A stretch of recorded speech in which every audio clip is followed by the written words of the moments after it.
தூக்கம் கெட்டு கெட்டு துடிக்கும் முல்லை மொட்டு தேக்கு மர தேகம் தொட்டு தேடி வந்து தாளம் தட்டு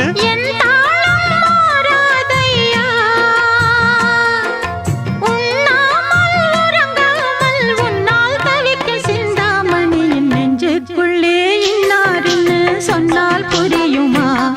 அது கொஞ்சி கொஞ்சி பேசுறது கண்ணில் தெரியுமா